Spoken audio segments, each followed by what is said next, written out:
ओम नमः शिवाय। मैं हूं ज्योतिष पंडित दीपक दुबे और उपस्थित हूं आपके साथ इस सप्ताह अर्थात 1 से 7 अगस्त का राशिफल लेकर। कैसा रहेगा इस सप्ताह, करेंगे इसके ऊपर चर्चा। नए दर्शकों को बता दूं कि जो मेरा यह राशिफल है वह लग्न राशि पर आधारित है। इसके लिए चंद्र राशि, नामाक्षर या सूर्य राशि इत्यादि को आधार ना माने, बल्कि अपने लग्न राशि को आधार माने। दूसरा, राशिफल मेरा ही नहीं किसी का भी हो, हालांकि लोग सटीक लिखते हैं, लिखें जिसकी इच्छा हो, लेकिन यह सामान्य आधार पर ही होता है। आपको चाहिए कि कोई विशेष परिस्थिति हो, बड़ा निर्णय लेना हो, तो केवल राशिफल के आधार पर ना लें, बल्कि अपनी कुंडली का विश्लेषण कराएं, उसके बाद किसी निष्कर्ष पर पहुंचें। जो लोग मुझसे परामर्श लेना चाहते हैं, मेरी वेबसाइट astrotips.in है, उसके माध्यम से आप मुझसे परामर्श ले सकते हैं। अब राशिफल प्रारंभ करूं उससे पहले 2 लोगों के प्रश्नों का उत्तर देना चाहता हूं और कुछ लोगों को धन्यवाद बोलना चाहता हूं। मैं राशिफल में मुझे कठिनाई होती है टाइम स्टैम्प डालने पे, और अनएडिटेड मेरा वीडियो होता है, तो इस कारण, और एडिटर की व्यवस्था इसलिए नहीं कर पाता कि हमेशा मूव करना पड़ता है, कभी यहाँ हूँ कभी वहाँ हूँ, तो शुरू से ही मेरे वीडियो ऑलमोस्ट 99% अनएडिटेड होते हैं और टाइम स्टैम्प समय उतना नहीं मिल पाता तो नहीं डाल पाता। लेकिन मैं देख रहा हूँ कि कई ऐसे प्रेमी लोग हैं जो वीडियो डालने के 1 आध घंटे के अंदर ही टाइम स्टैम्प डाल देते हैं, फिर मैं उसको पेस्ट कर देता हूं। तो इन लोगों को विशेष रूप से धन्यवाद, जिसमें विनोदिनी राउत जी हैं, वो भी डालती हैं, मिथिलेश जी हैं, वेदांत गुरु जी के नाम से एक आईडी है, वो बहुत बढ़िया करके देते हैं, और 1-2 लोग और भी लिखते रहते हैं। तो जो लोग भी लिखते हैं छूट गए हों, उनके प्रति मेरा ढेर सारा आभार, स्नेह, प्यार, और इससे मुझे भी राहत मिलती है और मुझे लगता है मेरे ढेर सारे दर्शकों को भी बहुत लाभ मिलता है। वो अपना समय उनका बचता है और वो जा करके अपनी वीडियो अपने स्थान पर देख लेते हैं। इसका दुष्परिणाम भी ये है कि हर वीडियो में लगभग बोलता हूँ कि मेरी वेबसाइट ये है, फिर भी ढेरों मैसेज आए रहते हैं कि आपसे परामर्श लेना है, कैसे लें। क्योंकि जल्दीबाजी में, पता है कि मेरी तो तुला राशि है, तो आधा तो ऐसे ही बढ़ा देते हैं लोग दिमाग लगा करके, तो देखते ही नहीं, सुनते ही नहीं है कुछ भी। वीडियो में जो चर्चा होती है वो कहीं ना कहीं आपके किसी न किसी काम से संबंधित होती है, उसको आप ध्यान से सुनेंगे तो ज़रूरी नहीं कि वो तुरंत काम करे राशिफल की तरह कि कल क्या करना है, लेकिन वो किसी न किसी मोड़ पर आपके काम आएगी जीवन के, इसलिए सुना करिए। अब दिलीप त्रिवेदी जी लिखते हैं कि भाई आप जो है वो पॉजिटिवली बोलने के ऊपर, speaking positively you insist on, तो आप लोगों से क्यों नहीं ये कहते कि जो है वो दूसरे धर्मों का लोग सम्मान करें। और भी बहुत कुछ लिखा है, कुछ उसमें पॉलिटिकल बातें हैं, वो मैं नहीं बोलना चाहूँगा क्योंकि विचारधाराएं अलग अलग हैं। यह ज्योतिष और अध्यात्म का मंच है, केवल उस पर बात करूँगा। लेकिन हाँ, ये ज़रूर अपने दर्शकों से कहूँगा कि, और एक कहने की बात नहीं है, मुझे लगता है कि जो कोई व्यक्ति सच में वास्तव में प्रेम करता है, जिसके अंदर किसी भी व्यक्ति या ईश्वर या देवी देवता के प्रति अगर वो आस्थावान होगा, व्यक्ति अगर आस्थावान है, कोमल हृदय का है, उसके अंदर द्वेष ईर्ष्या नहीं है, तो वो किसी भी धर्म, मनुष्य, जीव जंतु के प्रति वह घृणा नहीं करेगा। तो मैं तो बिल्कुल चाहूँगा, त्रिवेदी जी आपकी बात को आगे रखते हुए अपने भी सभी दर्शकों से आग्रह करूँगा कि नहीं, अपने धर्म को अवश्य बढ़ाना चाहिए। जैसे मैं ज्योतिष हूँ, मैं भगवान शिव की आराधना करता हूँ, मैं उनकी हमेशा बात करता हूँ, मैं ज्योतिष पे बात करता हूँ, तो अपनी बात को आप रखिए, लेकिन दूसरे को हर्ट किए बगैर, क्योंकि सबकी स्वतंत्रता है। हम लोगों ने तो संसार को बनाया नहीं है, एक प्राणी मात्र हैं। 10, 20, 50, 70, 80, 90 साल की यात्रा है, 100 साल की यात्रा है, फिर चले जाना है। और हम जैसे पता नहीं अरबों आए और अरबों गए इस पृथ्वी पर, पता नहीं 1000, 100, 2000, 5000 साल कौन सा कब धर्म था, नहीं था, क्या उस पर वाद विवाद करना है। हाँ, वर्तमान में जिस भी देवी देवता का आप आराधना कर रहे हैं उसके प्रति अपना आस्था रखिए, और दूसरे धर्मों के प्रति जो है वो, सिंपल सी बात है, अगर आप वास्तविक आस्थावान होंगे तो आपके अंदर ये भाव आएगा ही नहीं। तो जो लोग आस्थावान हैं उन्हें सलाह देने की ज़रूरत नहीं है, और जिनके अंदर आस्था नहीं हो मेरी सलाह मानेंगे भी नहीं, क्योंकि वो आस्थावान नहीं होंगे तो मेरे प्रति भी आस्थावान नहीं होंगे, तो मेरी बात सुनेंगे कैसे। तो सिंपल सी बात है कि जो लोग आस्थावान हैं, कहीं अगर भ्रमित हैं, या जो लोग थोड़ा बहुत रखते हैं और मन में ऐसा विचार हो किसी दूसरे धर्म के प्रति वैमनस्यता हो, तो वो मत रखिए, क्योंकि वो दूसरे के प्रति वैमनस्यता को कम प्रभावित करता है, आपके अपने धर्म और विचार और अपनी चीज़ों को अधिक प्रभावित कर देता है। क्योंकि थॉट तो हमारे अंदर आता है ना, जो चीज़ें जनरेट होती हैं पॉजिटिव या निगेटिव, उसका जो इंजन है ना, वो मेरे आपके अंदर है। तो जब हीट जनरेट होगी तो सबसे पहले आपको जलाएगा। तो चित्त मन को शांत रखने के लिए अच्छा है कि अपने अंदर अच्छे विचार रखें और अपनी चीज़ों का खूब प्रचार प्रसार करें बिना किसी को हर्ट किए हुए। ये मेरा सुझाव है। दूसरा एक प्रश्न है प्रीति कश्यप जी का। वो लिखती हैं कि मेरी बेटी चल नहीं पाती है, 13 महीने की है, 7 जून 2021 डेट ऑफ बर्थ है, नाम अनन्या है, प्लीज़ उपाय बताएं। हर चीज़ का उपाय ज्योतिष में नहीं होता है। ज्योतिष से इसमें यह पता चल सकता है कि कौन से ग्रह की खराबी है, किस कारण इस प्रकार का बच्ची के अंदर दुर्बलता आई, लेकिन इसके लिए आप ज्योतिष टोने टोटके के प्रभाव में जाने के बजाय, क्योंकि ज्योतिष इसके लिए नहीं बना हुआ है कि हर चीज़ का उपचार ज्योतिष के माध्यम से देखा जाए। ज्योतिष उसका कारण बता सकता है, कोई ग्रह जनित कारण बता सकता है, मेडिकल कारण नहीं बता सकता कि कौन से ग्रह की, उस ग्रह से संबंधित कुछ उपचार उपाय जरूर आप कर सकते हैं, लेकिन वो रिवर्ट ठीक हो जाएगा इसकी गारंटी तो नहीं है, वो तो मेडिकल सिस्टम करेगा। तो मैं आपको सलाह दूंगा कि आप किसी अच्छे डॉक्टर की सलाह लीजिए, अच्छे फिजियोथेरेपिस्ट की सलाह लीजिए। जो भी कमी हो, मैं डॉक्टर नहीं हूँ तो मैं नहीं बता सकता कि उसका क्या वे ऑफ ट्रीटमेंट होगा, लेकिन आपको परामर्श जो है वो किसी डॉक्टर से लेनी चाहिए। ज्योतिष में उससे संबंधित कोई ग्रह वगैरह हो तो उससे संबंधित पूजा उपचार कर सकते हैं, लेकिन वो रिवर्ट पूजा से नहीं होने वाला है, क्योंकि हर समस्या का समाधान मैं बार बार बोलता हूँ कि ज्योतिष में मत ढूंढिए। ज्योतिष का प्रयोग आने वाले समय संभावित चीज़ों को कब करें ना करें, क्या घटना दुर्घटना क्यों नहीं सूट कर रहा है, या दवा वगैरह कई बार सूट नहीं करती है दैवी चीज़ों से, तो उसमें थोड़ा सा बहुत पूजा पाठ का काम करता है, उसमें रिकवरी जल्दी मिलती है। लेकिन अब ये नहीं है कि बुखार चढ़ा हुआ है तो वो जो है वो उसके तो वैद्य भी तो उसी काल के हैं ना, जिस काल का ज्योतिष है उसी काल का, तो आयुर्वेद की रचना उसी समय की है। सारे बड़े बड़े जो है ऋषि मुनि उस समय तो क्यों उन्होंने जो है वो आयुर्वेद की खोज की, क्यों जड़ी बूटियों की। राम के टाइम में संजीवनी बूटी लाने की क्या आवश्यकता थी भाई, एक से एक वहाँ ईश्वरी बैठे हुए थे। तो थोड़ा सा इन बातों को आप लोग समझें कि जहाँ पर जो चीज़ काम करेगा वो, हाँ अब उसमें मुहूर्त बताएंगे कि बूटी किस मुहूर्त में निकालें, कब दी जाए, वहाँ पर ज्योतिष का थोड़ा काम हो सकता है या है, लेकिन काम तो बूटी करेगी ना। तो इस चीज़ का ध्यान रख करके आपको काम करना चाहिए। आप किसी अच्छे डॉक्टर को दिखाइए, और ये बहुत से लोगों को सुझाव, इसलिए मैं बोलता मेरी बात सुना करिए, बहुत से लोगों के काम आएगा। अब बात करेंगे सीधे राशियों की, क्या कह रहे हैं सितारे आपके लिए इस सप्ताह, क्या संभावनाएं बन रही हैं।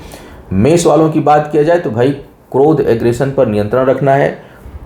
चारों तरफ थोड़ा सा एक हिला हुआ सा माहौल दिखाई दे रहा है। स्ट्रेस लेवल इंक्रीज करेगा इस सप्ताह में, चाहे वर्क प्लेस हो, चाहे पारिवारिक जीवन हो, चाहे व्यक्तित्व हो आपका, या साथी दोस्तों के साथ का संबंध हो, वहाँ पर कुछ न कुछ आपको थोड़ी बहुत कठिनाई हर जगह महसूस आप करेंगे, क्योंकि कई ग्रहों का प्रभाव इस प्रकार का बन रहा है। अनावश्यक यात्राएं, अनावश्यक का धन खर्च का योग आपका बन रहा है। कार्यस्थल पर थोड़ा सा संभल कर रहें, अनावश्यक के वाद विवाद में ना पड़ें, अन्यथा हानि हो सकती है। वैवाहिक जीवन में भी कुछ न कुछ तनाव दिखाई दे रहा है। अच्छी बात यह है कि मित्रों का साथ बना रहेगा, और चाहे स्ट्रेस लेवल जितना भी हो, लेकिन किसी हद तक बुद्धि आपकी जो है वो काम करती रहेगी। बौद्धिक क्षमता के बल पर कुछ अच्छे जो है वो इस दौरान भी डिसीजन आप लेंगे। सप्ताह का जो मध्य भाग है उसमें थोड़ा अपने जीवन साथी के सेहत का विशेष ध्यान आपको रखना है। वृषभ वालों की बात किया जाए, वृषभ वालों के लिए आय में तो वृद्धि हो रही है और अच्छी वृद्धि होती हुई दिखाई दे रही है। परिश्रम का परिणाम आपको मिलेगा। पारिवारिक जीवन में सुख शांति और शुभता बनी हुई है, लेकिन करीबी मित्रों के साथ कुछ वैचारिक मतभेद और तनाव उत्पन्न हो सकता है। यात्राएं कष्टकारी होंगी, यात्राओं में थोड़ा बहुत कष्ट और परेशानी आपको मिल सकता है। सप्ताह के मध्य भाग में करीबी लोगों को कुछ कष्ट, आपके निहायत करीबी लोगों में से किसी को कुछ कष्ट इत्यादि की सूचना आपको प्राप्त हो, इसके संकेत मिल रहे हैं इस समय। इसके साथ साथ अगर देखा जाए तो अपने से बड़ों के साथ थोड़ा सा विचार अच्छे से मिला करके चलिए। धर्म के प्रति आस्था में थोड़ी कमी आप महसूस करेंगे। शिक्षा प्रतियोगिता में भी कुछ कठिनाई महसूस होगी, लेकिन आय में अच्छी वृद्धि होती हुई दिखाई दे रही है और परिश्रम का बेहतर परिणाम आपको मिलता हुआ दिखाई दे रहा है। जो लोग विवाह इत्यादि के योग्य हैं उनकी बातें चल सकती हैं, कुछ काम उसमें आगे बढ़ सकता है। वाहन इत्यादि जो लोग खरीदना चाहते हैं उनके लिए अच्छा सप्ताह है। मिथुन वालों की बात किया जाए, मिथुन वालों के लिए येन प्रकारेण आय में वृद्धि होती हुई दिखाई दे रही है और एक से अधिक स्रोत से आय उत्पन्न हो, इसके अच्छे संकेत हैं। हालांकि भाग्य पक्ष कुछ ठीक नहीं है, इसलिए केवल जो लोग शेयर मार्केट और सट्टा लॉटरी में विश्वास रखते हैं उनको कुछ कठिनाई हो सकती है। कोई बहुत महत्वपूर्ण काम जो है वो रुक सकता है इस समय, होते होते उसके रुकने अड़चन आने की संभावना है। फिर भी थोड़ी निष्फिक्री रहेगी, थोड़ा मस्त स्वभाव रहेगा, किसी चीज़ से परेशान नहीं होंगे, आत्मबल खूब बढ़ा चढ़ा रहेगा, बिंदास होकर के दूसरों पर धन और समय खर्च करेंगे अपना, लोगों की खूब मदद करेंगे, मित्रता इस समय बढ़ेगी। संतान पक्ष से थोड़ी बहुत ज़रूर कठिनाई है। सप्ताह के मध्य में छोटी मोटी यात्राएं संभावित होती हुई दिखाई दे रही हैं। शिक्षा प्रतियोगिता के लिए आपको अधिक मेहनत और प्रयास करना पड़ेगा, वहाँ कुछ कठिनाई का योग बना हुआ है। जो लोग विवाह इत्यादि के योग्य हैं उनके लिए अवसर मिल सकता है। कुछ लोगों के नए प्रेम संबंध भी उत्पन्न हो सकते हैं। अब बात करते हैं कर्क वालों की। कर्क वालों के लिए अगर देखा जाए तो बौद्धिक क्षमता के लिए यह इस सप्ताह को अच्छा कहा जा सकता है। थोड़ी सोच में तीव्रता रहेगी, तेज रहेगा। क्रोध और आवेश पर अगर नियंत्रण करने में समर्थ होंगे तो बहुत अच्छा परफॉर्म करेंगे इस सप्ताह में। वाणी बहुत अच्छी है, सोच समझ कर निर्णय लेंगे। यात्राएं सुखद होंगी, अपने ऊपर धन खर्च होगा, लग्जरी और सुख उपभोग के ऊपर आपका धन खर्च होता हुआ दिखाई दे रहा है। इसके साथ साथ वाहन, भूमि इत्यादि पर भी आपका धन खर्च हो, इसके संकेत मिल रहे हैं। पारिवारिक जीवन में थोड़ी बहुत कटुता और कठिनाई महसूस होगी। वैवाहिक जीवन में भी कुछ वैमनस्यता और एक दूसरे के प्रति शत्रु भाव उत्पन्न हो सकता है, तो थोड़ा सा संभल करके चलना है। भाग्य पक्ष का साथ बहुत नहीं मिलेगा, कुछ रुकावट अपने कामों में आप महसूस करेंगे, वहाँ सावधान होकर के चलना है। विवाह इत्यादि की जिनकी बात चल रही थी उसमें कुछ रुकावट आप महसूस करेंगे। मित्रों का खूब साथ मिलेगा और दूसरों का साथ आप खूब बढ़ चढ़ के देंगे। शिक्षा प्रतियोगिता में सफलता प्राप्त हो, इसके संकेत दिखाई दे रहे हैं। सिंह वालों की यदि मैं बात करूं तो इस समय आय में बहुत अच्छी वृद्धि आपको मिल रही है। कुछ लोगों के लिए पद प्रतिष्ठा में वृद्धि की संभावना है। स्थान परिवर्तन से लाभ होगा, सुदूर जाने से लाभ का योग बन रहा है। तो जिन लोगों का काम यात्राओं से संबंधित, आने जाने से संबंधित है, उसमें काफ़ी अच्छा लाभ इस समय मिलेगा। बौद्धिक क्षमता बहुत अच्छी होगी, तर्क शक्ति बहुत अच्छी दिखाई दे रही है। दूसरों की मदद इस समय करेंगे, भावना जो है वो पवित्र है। भाग्य स्थान जरूर थोड़ा बहुत कठिनाई उत्पन्न कर सकता है। वैवाहिक जीवन वाला पक्ष अच्छा नहीं दिखाई दे रहा है। सेहत को लेकर के विशेष सावधान आपको रहना है। कोर्ट कचहरी के मामलों से दूर रहें। कई लोगों के लिए कारावास तक की समस्या उत्पन्न हो सकती है। पीछे का कोई काम आपका एकदम से उभड़ करके सामने आपके आ जाएगा, तो इस दृष्टिकोण से ठीक नहीं है। वाद विवाद, कोर्ट कचहरी और स्वास्थ्य का सेक्शन काफ़ी प्रभावित होता हुआ दिखाई दे रहा है। जिनका नहीं है उन्हें चिंता करने की जरूरत नहीं है, लेकिन जिनका इससे संबंधित कोई कार्य है तो उनको कठिनाई जरूर उत्पन्न हो, इसके संकेत मिल रहे हैं। कन्या वालों की बात किया जाए, कन्या वालों के लिए अगर मैं देखूँ तो बड़ा प्रबल योग कई चीज़ों का बन रहा है। अचानक धन लाभ का योग इस सप्ताह में दिखाई दे रहा है। छोटी मोटी यात्राएं आपके लिए हो सकती हैं। यात्राओं से लाभ और आने जाने से संबंधित कामों में आपको अच्छी सफलता मिले, इसके संकेत हैं। जिन लोगों का काम एक्सपोर्ट इंपोर्ट से संबंधित है उसको विशेष लाभ मिल सकता है। सेहत को लेकर सावधान रहिएगा, क्योंकि इस समय कोई चीज़ शुरू होगी तो 10-15 दिनों से पहले ठीक नहीं होगी, तो स्वास्थ्य को लेकर के आपको सावधान रहना है। पद प्रतिष्ठा में वृद्धि, मित्रों का समागम और अच्छे लोगों की संगत जो है वो हो, इसके स्पष्ट संकेत मिल रहे हैं। शिक्षा प्रतियोगिता को लेकर के कहीं दूर आप जा सकते हैं। शरीर के निचले हिस्से में कुछ कष्ट कुछ लोगों को मिल सकता है। चोट चपेट का भय उत्पन्न हो रहा है। धन के बचत के लिए बहुत अच्छा सप्ताह नहीं है। थोड़ा सा बचत पर आपको विशेष ध्यान देने की आवश्यकता है। तुला वालों की यदि मैं बात करूं तो भाग्य पक्ष का खूब साथ है। मन उत्साहित रहेगा, बड़ी बड़ी योजनाएं बनाएंगे और उसको क्रियान्वित भी करेंगे। और इस समय आपको भाग्य का साथ मिल रहा है, इसलिए बहुत से काम आपके होते हुए चले जाएंगे। आय में अप्रत्याशित वृद्धि, एक से अधिक स्रोत से आय का योग बन रहा है। बड़े लोगों का सहयोग है, लेकिन आपसी मतभेद जो है पारिवारिक जीवन में कहीं न कहीं आपको देखने को मिल सकता है। कार्यस्थल पर बड़ों का सहयोग है, लेकिन पारिवारिक जीवन में बड़ों का सहयोग नहीं के बराबर होगा। जीवन साथी के साथ कुछ वैचारिक मतभेद हो सकता है। कार्य व्यापार में वृद्धि के लिए अच्छे संकेत दिखाई दे रहे हैं। यात्राएं सुखद होंगी। स्वास्थ्य को लेकर के विशेष सावधान आपको रहना है। स्वास्थ्य और वाद विवाद से आपको दूर रहने की सलाह दी जाती है, क्योंकि वो स्थिति थोड़ी सी नकारात्मक होगी। शिक्षा प्रतियोगिता में भाग्य का साथ है और कुछ अच्छे समाचार आपको इससे संबंधित मिल सकते हैं। वृश्चिक वालों की अगर स्थिति देखा जाए इस समय तो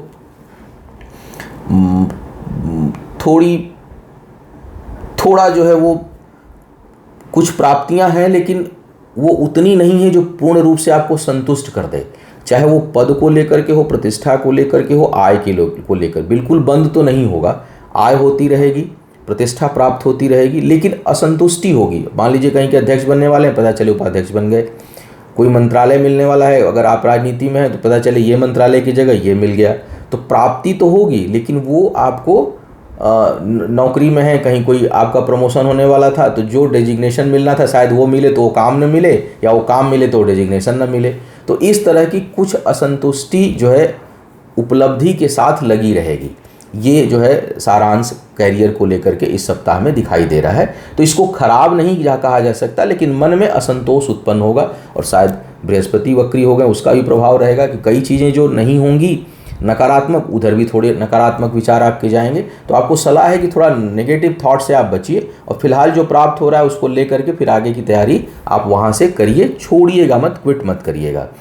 कार्य क्षेत्र पर दबदबा रहेगा, प्रभाव रहेगा, बड़ों का सहयोग आपको मिलता रहेगा। सेहत से संबंधित थोड़ी सावधानी आपको रखनी है, विशेष सावधानी रखनी है। चोट चपेट का खतरा है अचानक जो है वो, और बहुत से लोगों को गंभीर चोट चपेट की संभावना बन सकती है। तो विशेष ध्यान आपको अपने सेहत को लेकर के रखना है। पारिवारिक जीवन के लिए समय सामान्य है, न बहुत अच्छा है न बहुत खराब है। शिक्षा प्रतियोगिता में थोड़ी परिश्रम से आपको लाभ प्राप्त होगा। धनु वालों की बात करूँ तो धनु वालों के लिए इस समय आय जो है वो काफ़ी अच्छी दिखाई दे रही है। बहुत अच्छी आय आपको प्राप्त हो, इसकी संभावना बन रही है। जमीन जायदाद में आपका धन खर्च होगा, पारिवारिक जीवन में धन खर्च होता हुआ दिखाई दे रहा है। घर में शुभ मांगलिक कार्य होंगे, आपसी प्रेम संबंध जीवन के साथी के साथ थोड़ा बढ़े, इसके संकेत हैं। कार्य व्यापार में भाग्य का साथ है, नए अनुबंध, नए लोगों का सहयोग आपको प्राप्त होगा। क्रोध पर थोड़ा सा नियंत्रण रखना है, अधिक उत्तेजना में आकर के कोई कार्य नहीं करना है। इसके साथ साथ संतान के साथ कुछ लोगों को वैचारिक मतभेद हो सकते हैं। जो संतान प्राप्ति के इच्छुक हैं उनको चाहिए कि थोड़ा सा, और या गर्भवती महिलाएं हैं उनको थोड़ा सा अपना विशेष ध्यान इस समय रखना चाहिए। छोटी मोटी समस्या जो है वो परेशान कर सकती है। भाग्यवश अचानक छोटी मोटी हानि का भी संकेत बन रहा है, भाग्य पक्ष का बहुत साथ नहीं रहेगा। तो कुल मिलाकर के मध्यम परिणाम देने वाला सप्ताह है। कुछ चीज़ों में अच्छे परिणाम आने की संभावना, और कुछ मामलों में कुछ कठिनाई उत्पन्न हो, इसके संकेत आपके लिए दिखाई दे रहे हैं। मकर वालों की बात करूं तो इस समय ज़मीन जायदाद खरीदने से थोड़ा सा बचना चाहिए। उसमें जो है वो विवादास्पद वो मामला हो सकता है। हर जगह न भाग्येश की स्थिति अच्छी है, न दशमेश की स्थिति अच्छी है इस सप्ताह, न आपके लग्नेश की स्थिति अच्छी है, न आपके पराक्रमेश की स्थिति अच्छी है। तो कुल मिलाकर के शिक्षा प्रतियोगिता में तो कुछ सफलता मिलती हुई दिखाई दे रही है, लेकिन भाग्य का साथ उतना नहीं मिलेगा। भाग्य पक्ष कमज़ोर है। नौकरी इत्यादि आपको प्राप्त हो सकती है, लेकिन शोषित महसूस करेंगे, कठिनाई महसूस करेंगे, जैसा चाहिए वैसा नहीं होगी, और असंतुष्टि का बोध आपको होगा।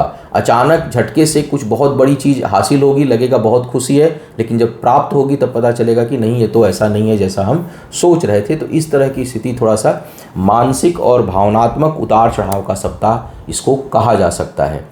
जीवन साथी के साथ बहुत तेज़ टकराहट कुछ लोगों की हो सकती है, और उस पर आपको सावधान रखना है। एक दूसरे के साथ शत्रुवत व्यवहार आपको नहीं करना चाहिए। तो शिक्षा प्रतियोगिता में सफलता का योग बन रहा है, और इसके साथ साथ अगर देखा जाए तो स्वास्थ्य और शत्रु अगर कहीं हैं तो उसमें आपको थोड़ी राहत मिलेगी, उसमें आपकी विजय या सफलता आपके पक्ष में हो, इसकी संभावना है। कुंभ वालों की यदि मैं बात करूं इस समय तो यात्राएं जो है वो लाभकारी होंगी आपके लिए। बचत नहीं कर पाएंगे, धन के बचत के लिए समय अच्छा नहीं है। शिक्षा प्रतियोगिता के लिए ज़बरदस्त भाग्य का साथ है, इसलिए कहीं कोई इस समय कोई आप किसी चीज़ में भाग ले रहे हैं तो उसमें बहुत अच्छी सफलता के योग दिखाई दे रहे हैं।